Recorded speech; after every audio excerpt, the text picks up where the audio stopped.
I like to think I'm a fairly good giver. I like to give. I like to give presents at Christmas. I don't mind spending the money to buy people presents, that kind of thing.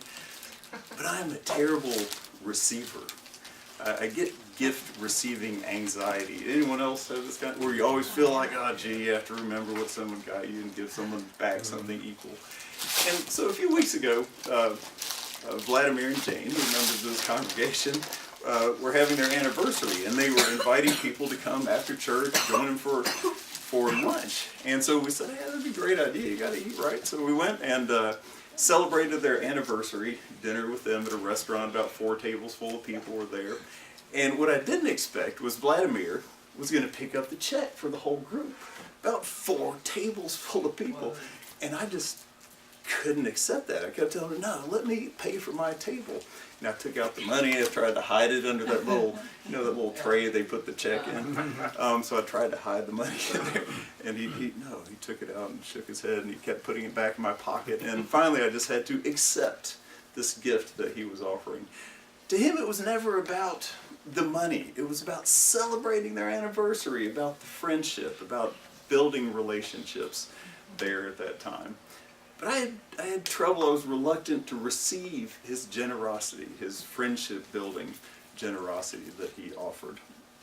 And so Peter was today in this passage, reluctant to receive this gift of foot washing that Jesus was offering. I chose to study this passage today not only because it's Youth Sunday, and the youth will be doing a foot washing today, but also because I have never really studied this passage before.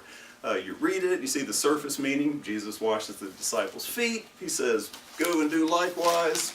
So it's a call to service, right? But there's so much going on in this passage. I was thinking, there's really got to be more to this. So let me look in a little bit deeper.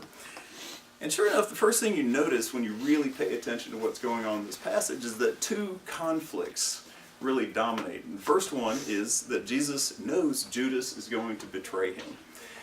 And this theme goes throughout this passage. So keep this in mind. So Judas will betray Jesus, and Jesus will be hanging on a Roman cross less than 24 hours from this moment.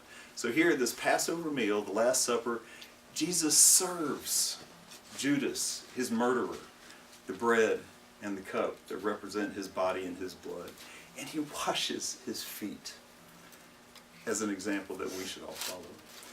The next conflict, of course, is this one with Peter. Jesus goes to wash Peter's feet, and Peter says, you're never going to wash my feet. In the original language, Peter says this in the most emphatic terms.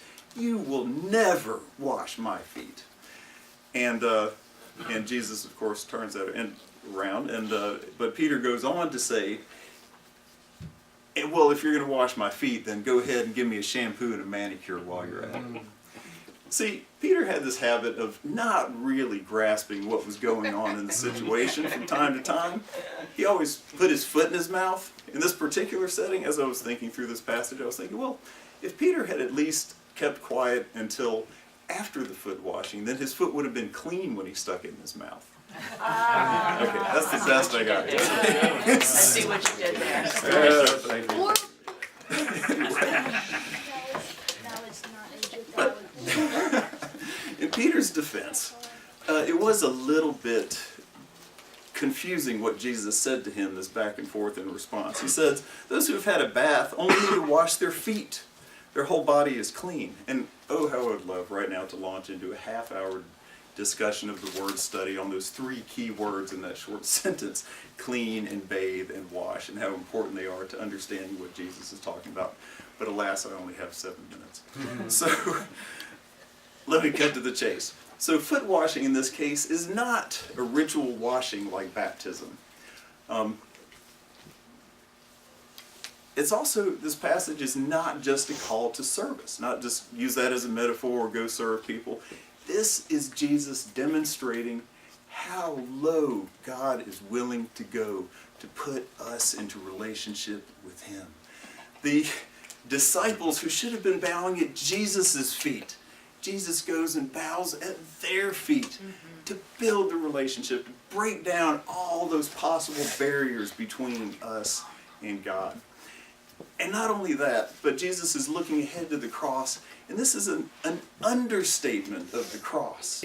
This representation, helping the disciples to understand in less than 24 hours what the meaning of that cross is. And again, it's breaking down every barrier between us and God, so that we can be in relationship with God if we're just willing to get beyond our receiving anxiety and receive that relationship that Jesus offers.